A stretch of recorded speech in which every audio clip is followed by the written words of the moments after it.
Hello, hello dear students. So in this is our third video of chapter conservation of plant and animals. तो आइए इसमें आगे बढ़ते हैं एक्टिविटी 7.7 से। Activity 7.7 what is the difference between जू and wild life sanctuary. जू और वाइल्ड लाइफ सेंचुरी में क्या डिफरेंस है ये जानना जरूरी है। जू जो होता है वो नेचुरल नहीं होता, प्राकृतिक घर नहीं होता जानवरों का, वो आर्टिफिशियली मैन मेड होता है। उसको ऐसा दिया जाता है शेप या उसको ऐसा स्ट्रक्चर दिया जाता है कि लगे कि वो थोड़ा नेचुरल है, पेड़ पौधे लगा दिए जाते हैं, लेकिन वो फुल्ली नहीं रहता। और ये सिटीज़ में रहता है या सिटी से थोड़े दूर पे रहता है। और वाइल्ड लाइफ सेंचुरी हो गया या कोई अदर जो नेशनल पार्क वगैरह, वो पूरी तरह से नेचुरल होता है, नेचुरल हैबिटेट रहता है, वहाँ कोई भी ह्यूमन इंटरफेरेंस नहीं रहता है। जू में एनिमल को रखा जाता है ताकि हम लोग परिचित हो सके कि हमारा नेचर किस प्रकार का है, किस तरह के एनिमल और प्लांट पाए जाते हैं। ठीक है, इसकी वैरायटी को हम लोग देख सकते हैं जू में। लेकिन एनिमल का मेन जो प्राकृतिक घर है वो वाइल्ड लाइफ सेंचुरी या अदर जो फॉरेस्ट है वो है, ना कि zoo. Zoo is only for the purpose of we get connected with the nature and various forms of the nature ना। अलग अलग जो रूप हैं प्रकृति के, उसके जो भाग हैं, पार्ट्स हैं, एनिमल हो गए, विभिन्न प्रकार के प्लांट्स हो गए, तो उसको हम लोग जान सकते हैं जू में। लेकिन एक्चुअल उनका जो होम है वाइल्ड लाइफ सेंचुरी या फॉरेस्ट। ठीक है, तो ये डिफरेंस होता है। ये मैन मेड है, नेचुरल नहीं है, ये नेचुरल होता है और पूरी तरह से प्रोटेक्टेड होता है। यहाँ भी जू में भी प्रोटेक्शन दी जाती है जानवरों को, लेकिन इस तरह का एनवायरनमेंट में वो रहते हैं सिटीज़ के पास या इस तरह की जगह पर कि ओवरऑल क्लाइमेट या जो एटमॉस्फियर है वो अच्छा नहीं रहता है, उस जानवरों के लिए सूटेबल नहीं रहता है। चलिए नेक्स्ट एक्टिविटी 7.7 देखते हैं। क्या कर सकते हैं इसमें एक्टिविटी में कि अपने आसपास के किसी जू में जा सकते हैं आप, उसको विजिट करिए। Observe the condition provided to the animal, क्या क्या चीज़ें प्रोवाइड की गई हैं एनिमल को, उसको ध्यान से देखिए। और वर दे सुटेबल फॉर द एनिमल, क्या वो सारे जो चीज़ें प्रोवाइड की गई हैं वो एनिमल के लिए सुटेबल है, अच्छा है, वो देखिए। Can animal live in artificial setting,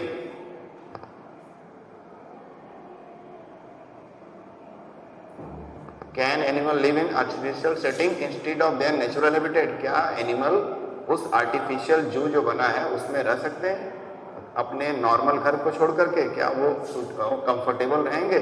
ठीक है, तो in your opinion will the animal be comfortable in a zoo और इन देयर नेचुरल हैबिटेट। अब आपका ओपिनियन क्या है, आप क्या सोचते हैं कि एनिमल कहाँ पे सही से रहेगा, कंफर्टेबली हैप्पीली रहेगा और उसको कोई प्रॉब्लम नहीं होगा, उसके अपने नेचुरल हैबिटेट यानी फॉरेस्ट में या फिर जू में जो आर्टिफिशियली बनाया गया है उनको। ठीक, तो आप अपना ओपिनियन दे सकते हैं। साथ में आप जू में विजिट करके वहाँ की फैसिलिटी को देख सकते हैं कि जानवरों के लिए क्या क्या फैसिलिटी दी गई है, ताकि उनको लगे कि वो अपने नेचुरल घर में, हालांकि वो नेचुरल तो होता नहीं है। तो क्या फैसिलिटी से आपको लगता है कि एनिमल खुश रहते हैं, और आपका अपना ओपिनियन क्या है, आप क्या सोचते हैं इसके बारे में कि आप जानवर को कहाँ अच्छा रहेगा रहना, अपने नेचुरल हैबिटेट, अपने प्राकृतिक घर में या फिर आर्टिफिशियल जू में। तो ये एक्टिविटी आप करके समस्याओं को समझ सकते हैं कि किस तरह से एनिमल अपने आप को महसूस करता है या क्या क्या प्रॉब्लम फेस करता है आर्टिफिशियल जू में। ठीक है, अब आते हैं नेक्स्ट टॉपिक पे विच इज नेशनल पार्क। ठीक ना, एक मिनट इसको मैं थोड़ा सा ऊपर कर देता हूँ।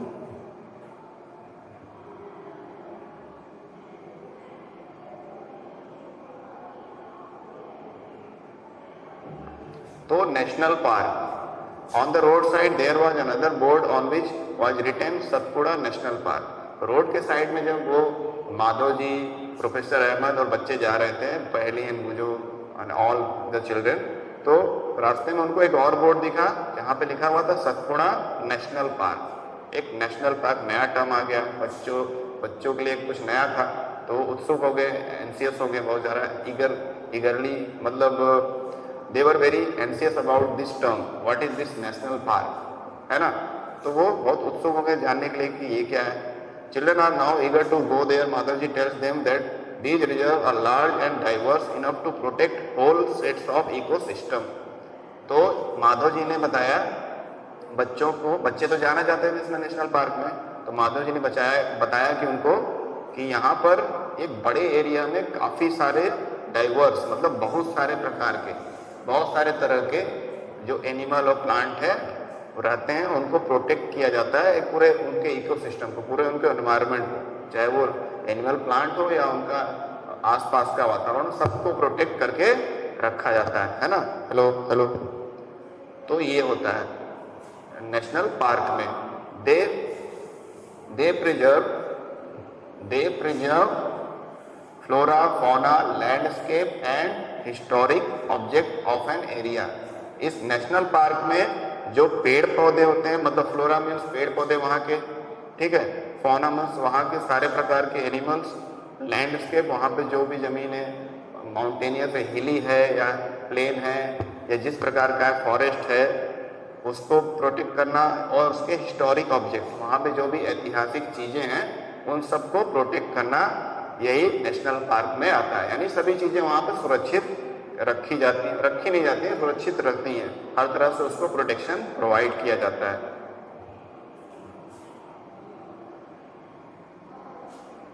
फिर आता है Satpura national park is the first reserve forest of India. ये भारत का सबसे पहला रिजर्व फॉरेस्ट है, यानी सुरक्षित जंगल बना है। भारत का इतिहास में सबसे पहला जो सबसे सुरक्षित जंगल बना है वो कौन सा है? सतपुड़ा नेशनल पार्क, ठीक है। The finest Indian teak is found in this forest. Indian teak यानी भारतीय प्रकार का एक टिक ट्री होता है, बहुत ऊंचा लंबा होता है, तो वो सबसे अच्छी क्वालिटी का जो इंडियन टीक ट्री होता है, जो काफ़ी टॉल होता है, वो इसी फॉरेस्ट में पाया जाता है, ठीक। There are more than 100 national park in India. लगभग अगर आप गूगल वगैरह पर सर्च करेंगे तो 147 नेशनल पार्क अप्रॉक्सीमेटली, ये एग्जैक्ट डाटा नहीं है, नेशनल पार्क हैं अप्रॉक्सीमेटली, लगभग 150 के आसपास नेशनल पार्क है हमारे इंडिया में, ठीक है। तो उसमें से एक ये है सतपुड़ा नेशनल पार्क, ठीक ना। अब आगे देखते हैं इसमें क्या दिया हुआ है।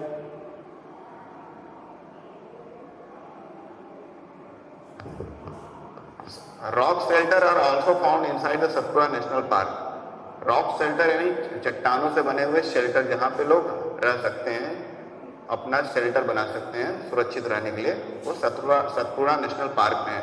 These are evidences of prehistoric human life in these jungles.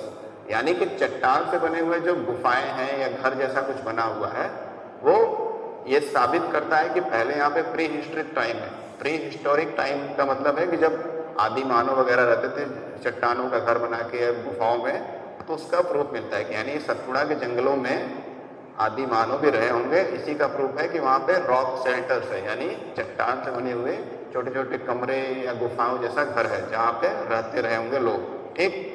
This give us an idea of the life of the primitive people. Primitive का मतलब प्राचीन, यानी बहुत पहले जो आदि मानव थे, हजारों सालों पहले, वो कैसे रहते रहे होंगे उसका आइडिया हमको मिल जाता है इन रॉक से बने हुए, चट्टानों से बने हुए घरों को देखकर। घर नहीं कर सकते, गुफाओं या जो घर जैसा बना हुआ उनको देखकर ये पता चलता है ना। उसके आगे क्या दिया है? Rock paintings are found in this shelters. A total of 55 rock shelters have been identified in the Pachmarhi biosphere reserve. तो रॉक पेंटिंग, उस समय के जो लोग थे अपनी कलाकृति, अपना आर्ट वगैरह दिखाने के लिए अपने जो घर होते थे उसी के दीवारों पे, चट्टानों पे काट करके मेटल की हेल्प से उस पर कुछ आकार बनाते थे, अपना आर्ट बनाते थे। तो रॉक पेंटिंग को उसमें पाया गया है ना। जो चट्टानों से बने हुए गुफाएं या घर हैं वो उस पर रॉक पेंटिंग पाया गया है उनके शेल्टर में। और total 55 rock shelter have been found. Pachmarhi biosphere reserve में 55 रॉक शेल्टर पाए गए हैं, बड़े बड़े रॉक शेल्टर पाए गए हैं जो चट्टानों से बने हुए गुफाएं या घर जैसे हैं, वो केवल पंचमढ़ी बायोस्फीयर रिजर्व में 55 पाए गए हैं। यानी काफ़ी सारे आदि मानव या यहाँ पर रहे होंगे इस तरह के जंगल में, है ना। तो ये काफ़ी इंटरेस्टिंग सा फैक्ट है जिसको हम लोग देखकर अपने प्री हिस्टोरिक टाइम, अपने पूर्वजों का, आदिमानव के बारे में थोड़ा सा जान सकते हैं, समझ सकते हैं कि उनका घर कैसा था, किस तरह की पेंटिंग करते थे, क्या उनके पास मतलब किस तरह के हुनर था, किस तरह का पेंटिंग बनाते थे। तो ये सब हम लोग समझ सकते हैं इसको विजिट करके, है ना। अगला है figures of animal and man fighting, hunting, dancing and playing musical instrument are depicted in this paintings. Many tribal still live in the area. जो ये पेंटिंग बनाते थे दीवारों पर, चट्टान की या गुफाओं की दीवारों पर, वो क्या बनाते थे उसमें? जानवरों की पेंटिंग बनाते थे, इंसानों की, इंसान जब जानवर से लड़ रहा है उसका पेंटिंग बनाते थे, हंटिंग, जानवर का शिकार करते हुए का पेंटिंग बना रहे हैं, क्योंकि उस समय यही सब एक्टिविटी अधिकतर होती थी। उस समय तो पढ़ने लिखने तो कोई जाता नहीं था, तो जो ये सब नॉर्मल काम होते थे वही करते थे, उसी का पेंटिंग वो बनाते थे। हंटिंग का, डांसिंग का, डांस करते समय, एंड प्लेइंग म्यूजिकल इंस्ट्रूमेंट, कोई म्यूजिकल इंस्ट्रूमेंट उस समय वो लोग बनाए थे तो उसको प्ले करते हुए, उसको बजाते समय उसका पेंटिंग बनाते थे।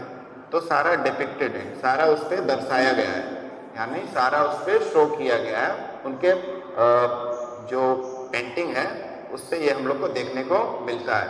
तो इससे उनका कल्चर भी हम लोग जान सकते हैं कि उस समय के लोग हजारों साल पहले जो प्री हिस्टोरिक टाइम के लोग थे वो किस तरह का कल्चर अडॉप्ट किए थे, किस तरह की चीज़ें वो करते थे। ये सब सारी जो पेंटिंग बनाते थे इसका अर्थ ये है कि वही सारी एक्टिविटी वो करते भी थे, है ना। तो उससे उनका डेली एक्टिविटी और कल्चर हम लोग समझ सकते हैं। इन दिस पेंटिंग्स, मतलब ये सारा अपने पेंटिंग में वो शो करते थे। Many tribal still live in the area. अभी भी बहुत सारे ट्राइबल यानी आदिवासी जो पिछड़े लोग होते हैं, जो सारी सुविधाओं से दूर जंगलों में रहते हैं, जंगल के आसपास रहते हैं, वो अभी भी इस तरह के जगहों पे रहते हैं, है ना। आइए आगे समझते हैं।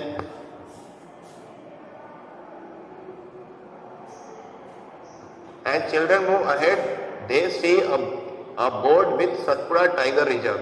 अब जैसे जैसे और बच्चे आगे बढ़ते गए, माधव जी और उनका हेल्प कर रहे हैं, गाइड कर रहे हैं, उनको समझा रहे हैं इस पूरे विजिट के दौरान, इस पूरे ट्रेवल के दौरान, तो आगे उनको एक और बोर्ड दिखा जिसपे लिखा हुआ था सतपुड़ा टाइगर रिजर्व।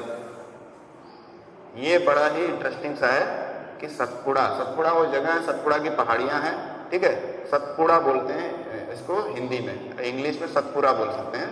तो सतपुड़ा के टाइगर रिजर्व, यानी यहाँ पर टाइगर रिजर्व बनाया गया, शेरों को, टाइगर्स को बचाने के लिए वो क्षेत्र बॉर्डर कर दिया गया है, तो उसको सतपुड़ा टाइगर रिजर्व नाम दे दिया गया है। तो बच्चे इसको भी देखकर भी इंटरेस्टिंगली, बहुत ही ईगरली सोचने लगे, पूछने लगे माधव जी से। तो माधव जी ने उनको समझाया। माधव जी जो भी रास्ते में जो भी चीज़ें मिल रही थी उनके बारे में बच्चों को गाइड कर रहे थे, बता रहे थे। तो माधव जी ने एक्सप्लेन किया कि प्रोजेक्ट टाइगर से स्टार्ट किया समझाना। प्रोजेक्ट टाइगर जो है वो 1973 में भारत सरकार ने लॉन्च किया था। लॉन्च किया मतलब ये कोई प्लेन तो है नहीं, लॉन्च किया था मतलब शुरुआत किया था 1973 में। इंदिरा गांधी जब हमारे देश की प्रधानमंत्री थी तो उस समय ये प्रोजेक्ट टाइगर शुरू हुआ था। Was launched by the government to protect the tiger in the country. हमारे देश में टाइगर की संख्या काफ़ी घट गई थी आज़ादी के बाद, तो उस संख्या को घटने से रोकने, घटने का कारण क्या हो सकता है? जंगलों को कटना या उनका इलीगली मर्डर करना, किलिंग करना, पोचिंग करना, है ना, उनके बॉडी का व्यापार करना, इलीगल ट्रेड करना। तो इन सब चीज़ों से क्या हो रहा था? टाइगर का संख्या काफ़ी डाउन हो गया था, काफ़ी कम हो गया था। तो उनकी संख्या को मैनेज करने और उनको बचाने के लिए टाइगर को ये प्रोजेक्ट टाइगर स्कीम या प्रोग्राम गवर्नमेंट ऑफ इंडिया ने शुरू किया था, ठीक है। The objective of this project was to ensure the survival and the maintenance of the tiger population in the country. इसका मेन लक्ष्य यही था इस प्रोग्राम का, प्रोजेक्ट टाइगर का, कि जो भी शेर हैं, टाइगर हैं, वो बचे रहें, जितने बचे हैं उनको सुरक्षा प्रोवाइड किया जाए, उनको प्रोटेक्शन, हाई प्रोटेक्शन दिया जाए और साथ में उनके पॉपुलेशन को भी बढ़ाया जाए। पहले तो प्रोटेक्शन जरूरी है, जब प्रोटेक्शन रहेगा तभी उनके बच्चे पैदा होंगे, तो उनको भी मतलब केयर किया जाएगा, तब संख्या उनकी बढ़ेगी। लेकिन प्रोटेक्शन नहीं रहेगा तो संख्या तो बढ़ना नहीं है। इसलिए ये दो चीज़ें इंश्योर करने के लिए एक स्ट्रिक्ट रूल लाया गया, प्रोजेक्ट टाइगर, ठीक ना, ताकि वो बचे भी रहें, सर्वाइव भी कर पाएँ और उनकी संख्या शेरों की भी बढ़ने लगे। तो ये एम दिमाग में रखकर गवर्नमेंट ऑफ इंडिया ने ये प्रोजेक्ट शुरू किया था 1973 में। ठीक है, उसके बाद आगे बढ़ते हैं।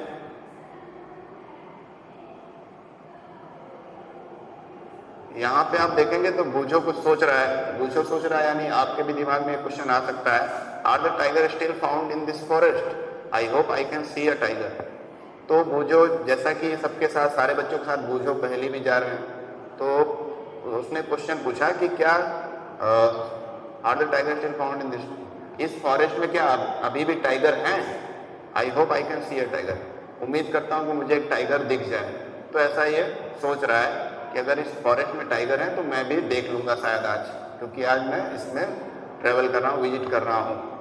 ठीक है, आगे क्या है? Tiger, this is one of the many species which are slowly disappearing from our forest, but the Satpura tiger reserve is unique in the sense that significant increase in the population of the tiger has been seen here. तो tiger जो है, जो हमारा national animal भी है, हमारा राष्ट्रीय पशु है, वो क्या है कि is one of the many species which are slowly, ये उस कुछ एनिमल की तरह है जिसकी संख्या लगातार घटते जा रही है, क्योंकि इनके बॉडी पार्ट्स का, इनके स्किन का बहुत ज़्यादा इंटरनेशनल व्यापार होता है। ठीक है, खरीद फरोख्त होता है, तो इनको मारा जाता है, इनको हंटिंग की जाती है, तो इसलिए इनकी संख्या लगातार घटते जा रही है फॉरेस्ट में, हमारे देश के फॉरेस्ट में या बहुत सारे अलग देश, दूसरे देशों के फॉरेस्ट से भी। लेकिन जो सतपुड़ा टाइगर रिजर्व है, जहाँ पे टाइगर के लिए प्रोटेक्शन बहुत पहले से बनाया गया है, जैसा हम लोग पढ़े थे कि सबसे पहला रिजर्व फॉरेस्ट है यानी सुरक्षित फॉरेस्ट है सतपुड़ा, तो वहाँ पे एक यूनिक बात है कि वहाँ पर टाइगर की संख्या घटी नहीं है, बढ़ी है। क्यों? क्योंकि वहाँ हाईली प्रोटेक्शन दिया गया शुरू से, स्टार्टिंग से वहाँ पे स्ट्रिक्ट कानून लगाया गया, स्ट्रिक्ट रूल एंड रेगुलेशन रहे हैं ताकि कोई भी हार्म न कर सके टाइगर को। तो वहाँ पे सिग्निफिकेंट इंक्रीज, वहाँ काफ़ी संख्या में टाइगर की संख्या, काफ़ी मतलब अच्छे लेवल पर टाइगर की संख्या बढ़ी है, घटी नहीं है, जबकि और जगहों पे घटी है, क्योंकि अभी भी इलीगल एक्टिविटी लगातार चले जा रही है ना। देखिए यहाँ, तो यहाँ पे काफ़ी इंक्रीमेंट हुआ है, काफ़ी संख्या बढ़ी है सतपुड़ा टाइगर रिजर्व में, शेरों की संख्या बढ़ी है, जबकि और जगह पे घटी है। Once upon a time animal like lions, elephant and wild क्या दिया है,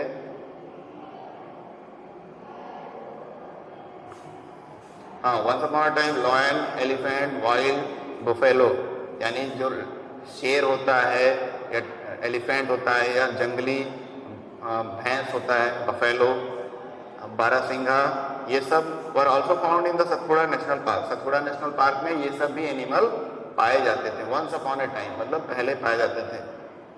ठीक है, animal whose number are diminishing to a level that they might face extinction are known as the endangered animal. Endangered animal, अब नया term आ गया, इसको और क्लियर करके देख लेते हैं बच्चों। ठीक है, एंडेंजर्ड एनिमल, ये जैसे ये पहले कुछ एनिमल के नाम जैसे हम लोगों ने अभी पढ़ा, बारहसिंघा, वाइल्ड बफेलो यानी जंगली भैंस, या लॉयन, या और भी जो नाम दिए थे, वो एनिमल यहाँ पे काफ़ी संख्या में पाए जाते थे, लेकिन अब उनकी संख्या, अब उनका नंबर काफ़ी डाउन हो गया है। और जब लगातार किसी एनिमल का या बहुत सारे एनिमल का संख्या डिमिनिशिंग हो जाए, डिमिनिशिंग मतलब लगातार घटते रहे, घटते जाए, कम होते जाए, तो फिर उनके ऊपर एक मुसीबत आ जाती है कि वो एक्सटिंक्ट हो जाएंगे। एक्सटिंक्ट क्या हो जाएंगे? एक्सटिंक्ट मतलब वो पूरी तरह से खत्म हो जाएंगी, उनकी कोई भी स्पीसीज नहीं बचेगी, उनकी कोई भी प्रजाति नहीं बचेगी। तो इतना ज़्यादा उनकी संख्या कम हो जाने के मतलब कंडीशन आ जाता है। तो इस तरह के जो एनिमल्स हैं उनको एंडेंजर्ड एनिमल बोलते हैं, है ना। तो the animal which are facing a stage of extinction are known as endangered animal. Okay बच्चों, तो यही कंडीशन है कि जो एनिमल बहुत ज़्यादा उनकी हंटिंग की जा रही है, उनको किलिंग की जा रही है या इलीगल तरीके से उनको मारा जा रहा है, तो उनकी संख्या लगातार घट रही है जंगलों से, और घटते घटते ऑलमोस्ट इतना संख्या घट गया है कि लगभग वो खत्म ही हो जाएंगे, सारे के सारे इस हमारे अर्थ से या हमारे कंट्री से पूरी तरह से डिमिनिश हो जाएंगे। तो ऑलमोस्ट एक्सटिंक्शन की कगार पे, खत्म होने की कगार पे है। तो इस तरह के एनिमल को एंडेंजर्ड एनिमल की कैटेगरी में रखा गया है, या ऐसे एनिमल को एंडेंजर्ड एनिमल बोला जाता है।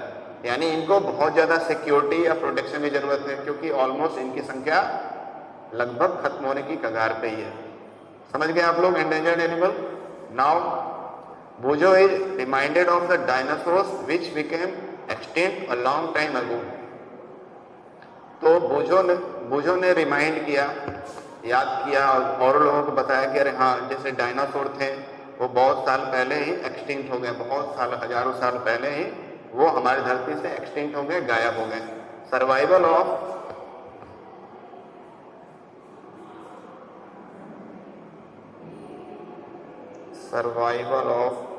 वेट तो survival of animal have become difficult because of disturbance in their natural habitat. ये ऊपर आप बारहसिंगा का पिक्चर देख रहे हैं, ठीक है, बारहसिंगा का पिक्चर है, और इसके नीचे हम लोग पढ़ रहे थे कि survival of animal have become difficult because of the disturbance in their natural habitat. अब जो जानवरों को बचाने का जो बहुत सारा प्रोग्राम गवर्नमेंट लाती है, वो सक्सेसफुल कब होगा? जब हम उसके नेचुरल हैबिटेट को बचा पाएंगे। ये नहीं कि केवल सिक्योरिटी रखें और नेचुरल हैबिटेट हमें लगातार बर्बाद होता रहे, खत्म होता रहे, तब तो हम लोग इन सब एनिमल को बचा नहीं पाएंगे, है ना। तो इनको बचाने के लिए सबसे क्या जरूरी है कि उनका पहले तो नेचुरल हैबिटेट, उनका प्राकृतिक जो घर है, जंगल है, फॉरेस्ट है, उसको बचाएं, उसको खत्म होने से बचाएं। प्रोफेसर अहमद ने क्या बोला? Tell them that in order to protect plants and animals, strict rules are imposed in all national parks, human activities such as grazing। तो जानवरों को बचाने के लिए, प्लांट्स को बचाने के लिए जो बहुत ही इंपॉर्टेंट है, उनको बचाने के लिए स्ट्रिक्ट रूल इम्पोज किया गया।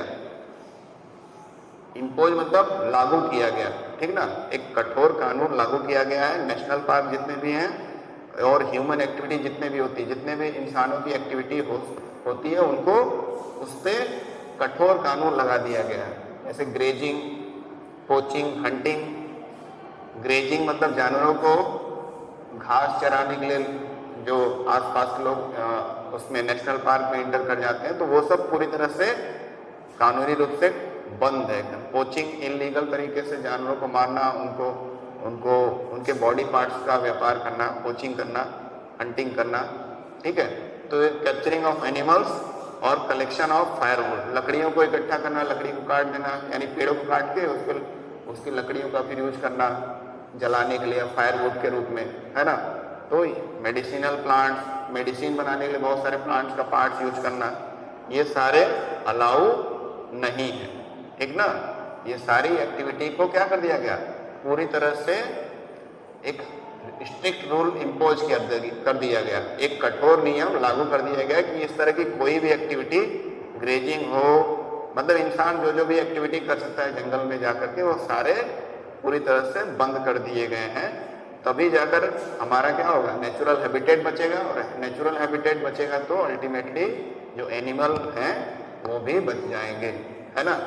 तो इस तरह से स्ट्रिक्ट रूल लगाना बहुत ही जरूरी है for the protection of animal and plants of our ecosystem. अब आगे चलते हैं। अब इसमें पहली जो है क्वेश्चन पूछ रही है, are only big animal facing extinction? क्या केवल बड़े आकार के, जो बड़े बड़े आकार के एनिमल हैं, केवल उन्हीं पे एक्सटिंक्शन का खतरा है, यानी उन्हीं पर एक खतरा मंडरा रहा है कि वो धरती से गायब हो जाएंगे, उनकी संख्या 0 हो जाएगी, है ना। तो ऐसा बात नहीं है। एक्सटिंक्शन जो है बहुत सारे एनिमल, चाहे वो बड़े आकार के हो या छोटे। जैसे डोडो है, डोडो का आप पढ़ेंगे। डोडो एक डक डक जिससे बत्तख देखते हैं, बत्तख की तरह ही होता है, लेकिन थोड़ा सा दूसरी तरह का था, वो एक्सटेंड हो गया, वो तो छोटा एनिमल था। और लॉयन या डायनासोर की बात होता है तो काफी बड़े हैं। तो यानी हर आकार के एनिमल एक्सटिंक्शन फेस कर सकते हैं। कोई भी एनिमल अगर उसके हैबिटेट बर्बाद हो गया, डिस्ट्रॉय हो गया, अगर उसका नेचुरल घर खराब हो गया, तो चाहे वो बड़ा एनिमल हो, छोटा एनिमल हो, छोटा पौधा हो या बड़ा ट्री हो, वो सारी चीज़ें एक्सटिंक्ट हो जाएंगी। सो वहाँ पे साइज का कोई मैटर नहीं है कि बड़ा एनिमल है या छोटा एनिमल है, कोई भी एक्सटिंक्शन हो सकता है। और एक्सटिंक्शन एक तो अच्छा बात नहीं है, तो इसका हम लोग को ख्याल रखना है कि एक्सटिंक्शन ना आए। इसलिए हमको अपने इकोसिस्टम को, फॉरेस्ट को कंप्लीटली सेफ रखना है, रिजर्व रखना है, कंजर्व रखना है, उसका पूरी तरह से कंजर्वेशन करना है, पूरी तरह से उसको सेफ्टी प्रोवाइड करना है, सिक्योरिटी प्रोवाइड करना है। फिर आइए आगे बढ़ते हैं। माधव जी टेल्स द पहेली that small animal are much more in danger of becoming extinct than the bigger animal. Madhav ji ने बताया कि जो छोटे एनिमल हैं उन पे ज़्यादा खतरा है एक्सटिंक्ट होने का, मतलब उनकी संख्या बहुत तेजी से घट रही है in comparison to large animal. जो बड़े आकार के एनिमल हैं, बड़े साइज के, उनका एक्सटेंशन थोड़ा स्लो होता है, जबकि छोटे एनिमल का और तेजी से एक्सटेंशन होता है, वो तेजी से खत्म होते जा रहे हैं हमारे धरती से। At time we kill snakes, frog, lizard, bats and owl ruthlessly without realising their importance in the ecosystem.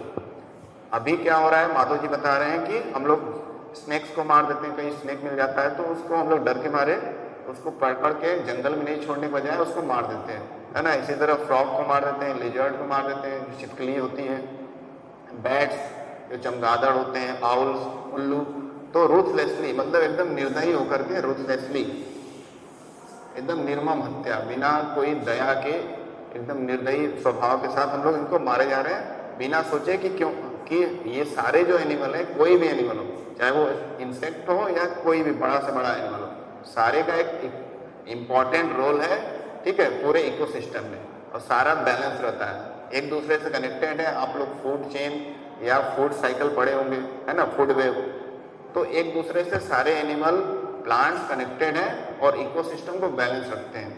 तो इनको जैसा रूथलेसली बिना सोचे समझे निर्दयी होकर के मार देते हैं, तो वो क्या करता है, इकोसिस्टम को हमारे अफेक्ट करता है। इसलिए कहा जाता है कि छोटे एनिमल पे ज़्यादा एक्सटेंशन का खतरा है, क्योंकि उनको बिना सोचे समय मारा जाता है, जबकि बड़े एनिमल पे ज़्यादा ध्यान दिया जाता है उनको बचाने पे।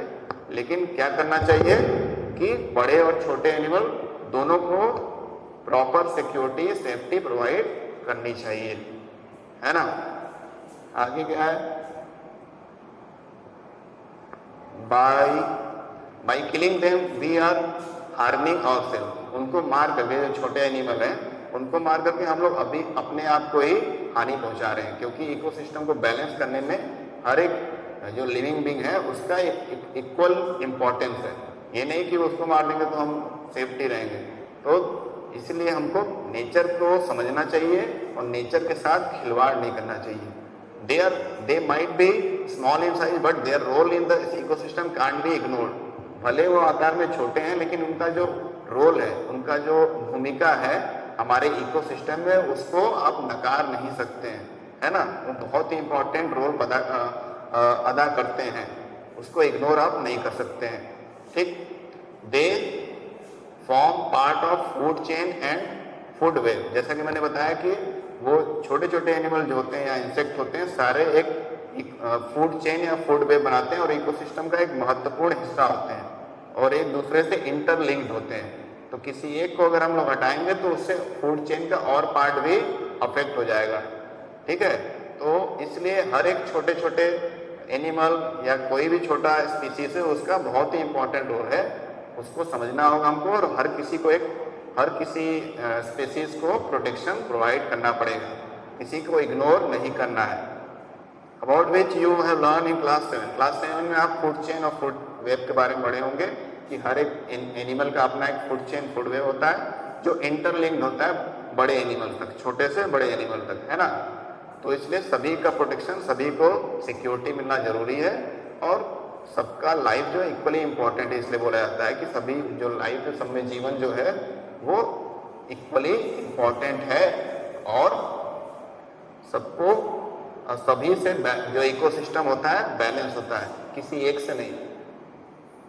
अगला टॉपिक, अगला जो इसका स्टैंजा है, अगला पैराग्राफ है, an ecosystem is made up of all the plants, animals and microorganisms, an area along with non living components such as climate, soil, river, deltas etcetera.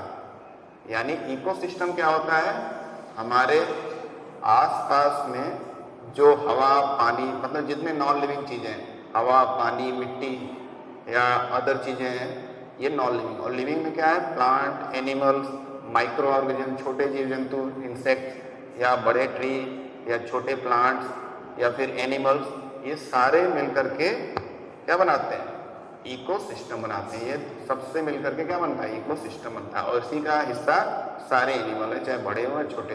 इसलिए अगर किसी एक को हार्म करेंगे, किसी एक की संख्या कम होगी, तो अल्टीमेटली वो अफेक्ट करेगा हमारे इकोसिस्टम को, और जिससे फाइनली हर एक जो उसका पार्ट है इकोसिस्टम का वो अफेक्ट होगा।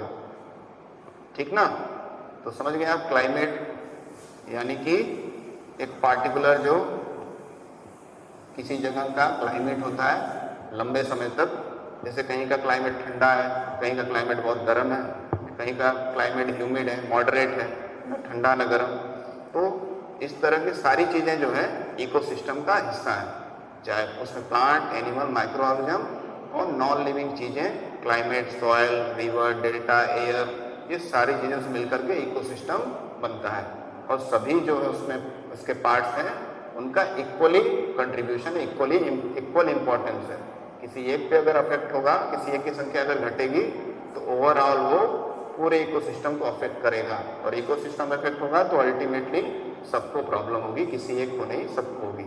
ठीक, तो आगे समझते हैं। फिर हम लोग नेक्स्ट पेज पे आकर, अब बूझो क्या सोच रहा है, बूझो कुछ और सोच रहा है, यानी आप सोच रहे हैं। बूझो का मतलब यही है, बुक जो बुक राइटर है या एडिटर है, उनका इसको बताने का यही मतलब है कि आप क्या सोचेंगे उस इतना टॉपिक्स पढ़ने के बाद। I wonder if there is any record of all endangered species. तो वही बूझो सोच रहा है, जो आपके मन में आता है कि ये जो सारे एनिमल एंडेंजर्ड है, जो खतरे के निशान पे, लगभग एकदम खत्म होने के कगार पे हैं, तो इनका कोई रिकॉर्ड रखा जाता है एंडेंजर्ड स्पीसीज का, जो खतरे के निशान पे, यानी जिनकी संख्या बहुत ही कम हो गई है। तो बिल्कुल इसके बारे में नीचे दिया गया है, तो आइए उसको पढ़ते हैं अच्छे से।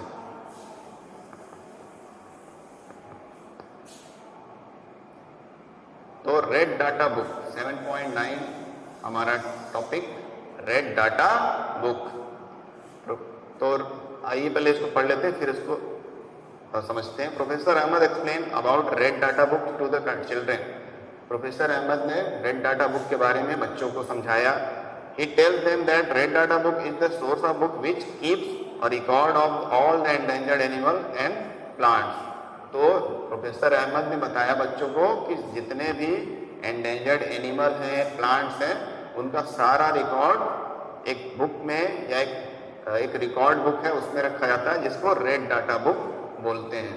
ठीक है, कि किस देश में या पूरे वर्ल्ड लेवल पे कौन सा एनिमल, या किस कंट्री लेवल पे, किसी कंट्री लेवल पे कौन सा एनिमल एंडेंजर्ड है, कौन सा एंडेंजर्ड नहीं है ना, या वर्ल्ड लेवल पे कौन सा एनिमल ओवरऑल एंडेंजर्ड है या कौन सा एंडेंजर्ड नहीं है, वो सारा डाटा इस रेड डाटा बुक में रहता है।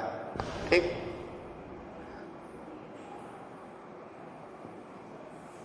एक मिनट, हाँ, तो आगे red data book is maintain internationally by an organisation. जो रेड डाटा बुक है उसको मेंटेन करता है एक अंतर्राष्ट्रीय संस्था, जिसका नाम है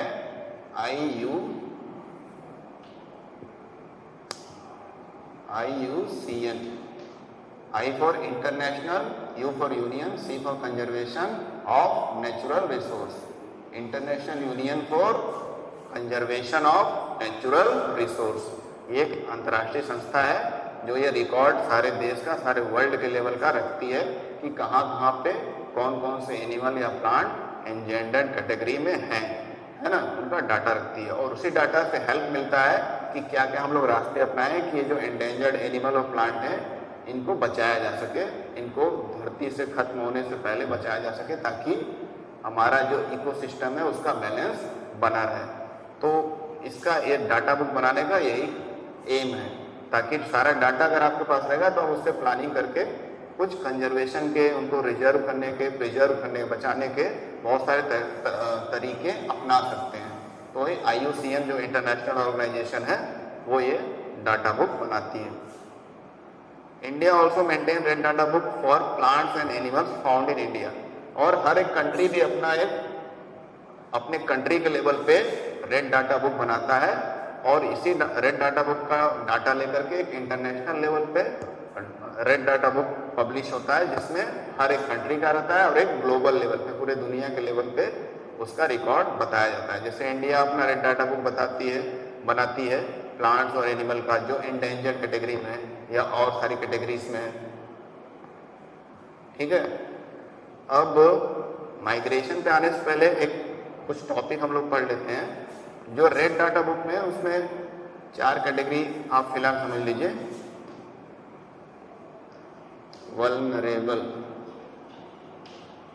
वल्नरेबल है, थ्रेटेंड,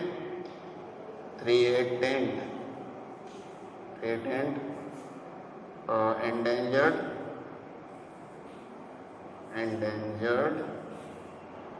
एंड एक्सटिंक्ट। इसका अर्थ है रेड डाटा बुक जो होता है उसमें एनिमल्स को या प्लांट के जो कैटेगरीज हैं या जो स्पीसीज हैं, प्रजातियां अलग अलग, उनको कुछ कैटेगरी में डिवाइड किया गया। वल्नरेबल मतलब जो काफ़ी नाजुक स्थिति में है, उनको मतलब वो खत्म होने के कगार पर नहीं है लेकिन उनकी स्थिति काफ़ी नाजुक है, तो उनको प्रोटेक्शन दिया जाएगा तो संभल सकते हैं, उनकी संख्या मेंटेन की जा सकती है, उनको बचाया जा सकता है। थ्रेटेंड मतलब यानी थोड़ा सा उनको एक खतरा हल्का सा मंडरा रहा है, यानी थोड़ी उन पे ह्यूमन एक्टिविटी या और एक्टिविटी की वजह से संख्या हल्का सा कम हो रही है, लेकिन बहुत ज़्यादा कम नहीं हो रही है, तो इनको भी ध्यान में दिया जाए तो प्रोटेक्शन किया जा सकता है। इस तरह की कैटेगरी में बहुत सारे एनिमल प्लांट आते हैं। फिर एंडेंजर्ड, अभी हम लोग पढ़े थे कि एंडेंजर्ड स्पीसीज रहेगा या एनिमल या प्लांट रहेगा तो उसकी स्थिति काफ़ी खराब है, यानी वो लगभग खत्म होने के कगार पे है, तो इसमें बहुत ज़्यादा ध्यान देने की जरूरत है। और लास्ट है एक्सटिंक्ट कैटेगरी। एक्सटिंक्ट कैटेगरी में यानी जो एनिमल और प्लांट के प्रजातियां, स्पीसीज इस दुनिया से खत्म हो गई हैं, पूरी तरह से वैनिश हो गई हैं, गायब हो गई हैं, उनको एक्सटिंक्ट कैटेगरी में रखा गया है। तो ऐसे ही कुछ कैटेगरीज बनाए गए हैं इस रेड डाटा बुक में, जिसके हिसाब से प्लानिंग की जाती है कि क्या क्या मेथड से हम लोग अलग अलग कैटेगरी में जो एनिमल प्लांट्स हैं पूरी दुनिया में हर कंट्री में उनको बचा सकते हैं। ठीक ना, इनको अलग अलग कैटेगरी में रखा गया है। आइए अब नेक्स्ट पढ़ते हैं हम लोग माइग्रेशन। 7.10 माइग्रेशन का अर्थ क्या होता है इसको समझ लेते हैं। The excursion party then enter deeper into the forest under the guidance of Madhav ji. जो एक्सकर्शन मतलब कहीं खोज पे या मतलब एक विजिट पे निकलना है ताकि उससे कुछ नॉलेज भी गेन करना है, उसको बोलते हैं एक्सकर्सन। ठीक है, कुछ जानने के पर्पज से, कुछ नॉलेज गेन करने के पर्पज से कहीं हम लोग जाते हैं, ठीक है, ट्रेवल करते हैं, विजिट करते हैं, उसको एक्सकर्सन बोलते हैं। यानी एक ग्रुप चलता है नॉलेज गेनिंग के पर्पज से कहीं पे विजिट करता है, that is known as excursion. ठीक ना, जैसे आपको स्कूल के तरफ से भी एक्सकर्सन के लिए ले जाया जाता होगा कभी पे, ठीक है, किसी जगह पे ताकि आपका नॉलेज गेन हो सकता है म्यूजियम ले जाया जाए या और कई जगह पर, ताकि अपना नॉलेज बूस्ट कर सके, बढ़ा सके। तो वही है एक्सकर्सन पार्टी जो है, सारा जो ग्रुप जा रहा है बच्चों का और प्रोफेसर अहमद माधव जी का, वो और अंदर जंगल में इंटर करते हैं और फिर माधव जी का गाइडेंस टाइम मिलता रहता है, वो सारी चीज़ों को बताते रहते हैं बच्चों को और सारे लोगों को। दे सिट नियर द तवा,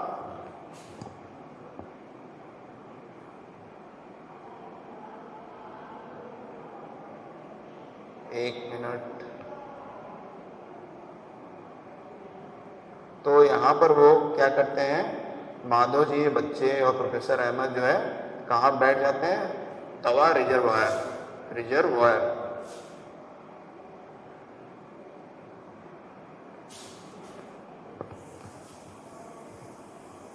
तो तवा रिजर्वायर के आसपास मतलब पास में वो थोड़ा सा आराम करने बैठ जाते क्योंकि जंगल काफ़ी बड़ा था, काफ़ी देर तक वो ट्रेवल कर लिए थे, तो थोड़ा सा यहाँ पर वो रिलैक्स होने के लिए बैठ गए। Paheli observe some of the birds near the river, ये रिजर्वायर का मतलब वहां पे तवा नाम की रिवर है, तवा रिजर्वायर, ठीक है। तो उस नदी के किनारे लोग बैठे थे, थोड़ा आराम कर रहे थे, रिलैक्स कर रहे थे। और पहेली ने देखा कि बहुत सारे प्रकार की चिड़िया हैं, कुछ प्रकार की चिड़िया, बर्ड्स को उसने देखा। Madhav ji tells the children that these are the migratory birds. Madhav ji ने बताया कि जो बर्ड्स हैं इस नदी के पास में बैठी हैं वो माइग्रेटरी बर्ड्स हैं।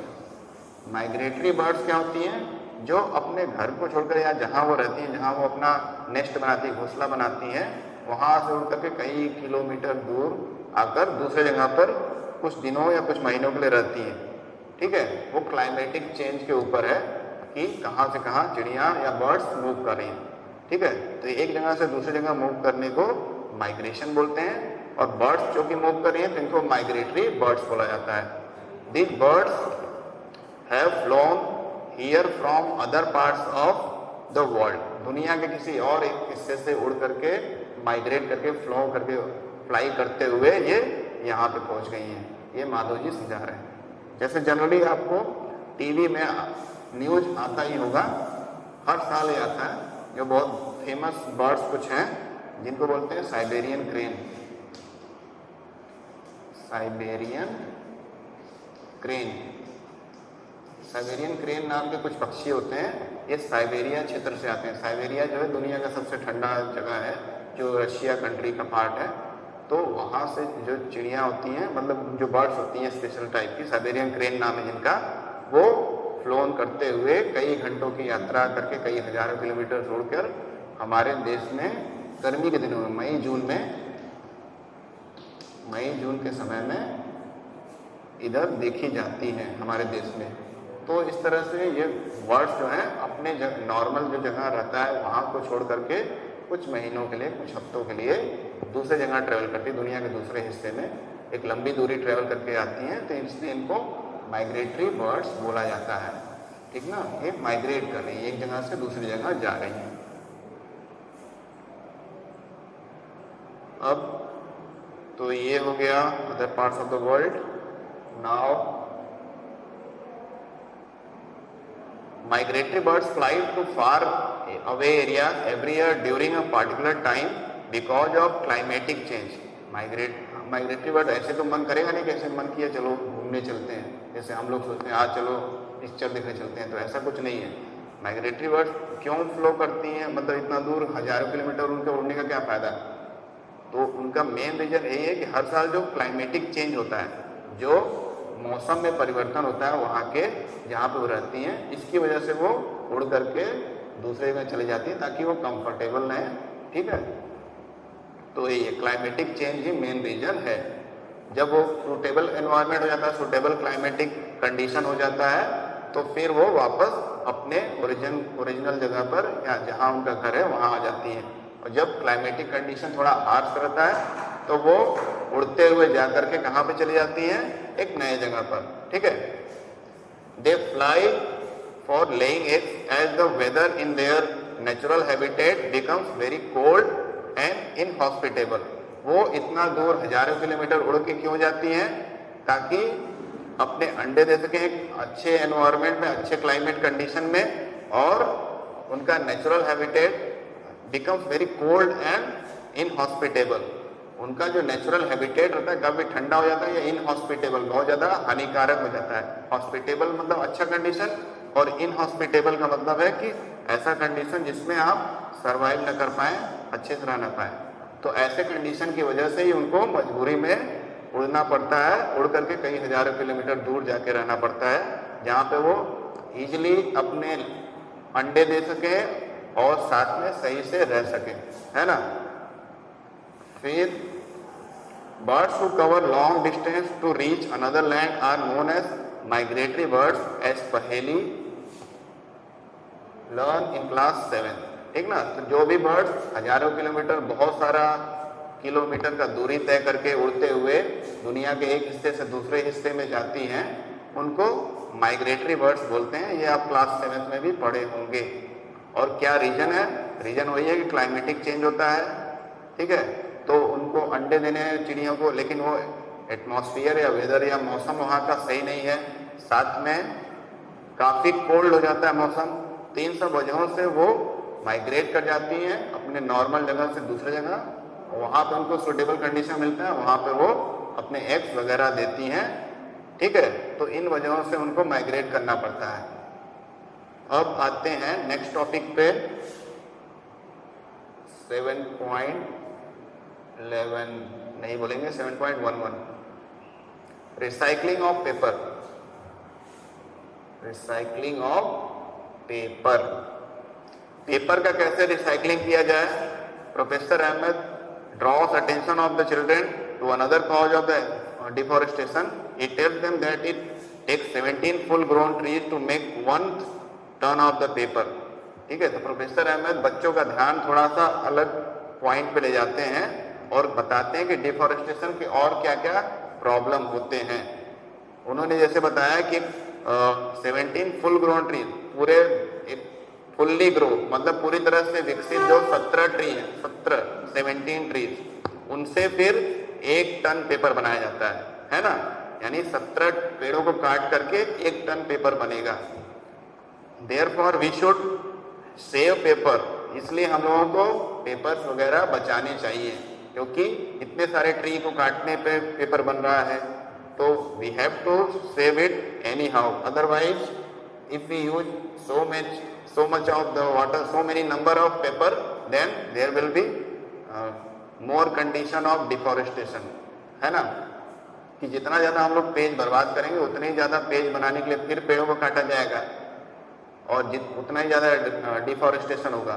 तो हमारा यही ड्यूटी है कि हम लोग पेपर्स को, पेजेस को सही से यूज करें, वेस्ट ना करें, जिससे क्या होगा कि पेपर बचेंगे तो पेड़ भी कम कटेंगे और सबका काम भी होता रहेगा, है ना। तो डिफॉरेस्टेशन का एक ये भी इफेक्ट है कि पेपर भी डिफॉरेस्टेशन से बन रहा है, तो जितना कम पेपर का यूज करेंगे, वेस्ट करेंगे, उतना ही डिफॉरेस्टेशन को हम लोग होने से रोक सकते हैं, है ना। Professor Ahmad also tells that paper can be recycled 5 to 7 times for use. Professor Ahmad ने बोला कि एक पेपर जो है लगभग 5 से 7 बार रिसाइकल किया जा सकता है, ठीक है। मैक्सिमम 5 से 7 बार रिसाइकल करके उसको यूज में लाया जा सकता है। If each student save at least 1 sheet of the paper in a day, we can save many trees in a year. अगर हर एक स्टूडेंट, हर एक छात्र या कोई भी व्यक्ति है, हर दिन एक पेपर भी अगर बचाए, एक दिन में एक पेपर वेस्ट होने से, तो वो एक साल में सभी लोग अगर ऐसा करेंगे तो हजारों ट्री को हम लोग बचा सकते हैं, लाखों ट्री इसको कटने से बचा सकते हैं, है ना। तो ये हमारी एक कोलैबोरेट होने वाला एक हमारा एम होना चाहिए, सबको मिलजुल कर इसको काम को करना चाहिए, एक कोऑपरेटिव मूवमेंट होना चाहिए। फिर क्या है, we should save, reuse used paper and recycle it. हम लोगों को क्या करना चाहिए, हम लोग को तो पहले तो पेज जो है उसको सेव करना चाहिए, जितना कम हो सके यूज करें, जितना ज़रूरत है उतना ही यूज करें। और रीयूज यूज्ड पेपर, जो पेपर यूज हो गया है उसको रिसाइकल करके फिर से यूज करना चाहिए, ठीक है। तो ये हमारा एम होना चाहिए ताकि हम लोग मिनिमम वेस्टेज पेपर का करें। By this we not only save trees but also save energy and water. तो ये करने से क्या होगा अल्टीमेटली कि हम लोग केवल पेपर बचाएंगे तो पेड़ ही नहीं बचेगा, पेड़ के अलावा क्या क्या बचेगा, एनर्जी बचेगा। जो पेपर बनाने में बहुत सारे मेथड लगते हैं, एनर्जी बहुत सारी लगती है, वाटर बचेगा, है ना। पेपर बनाने के लिए एनर्जी भी लगती है, इलेक्ट्रिसिटी और बहुत सारे एनर्जी, साथ में वाटर भी लगता है, तो ये सारी चीज़ें बचेंगी, है ना।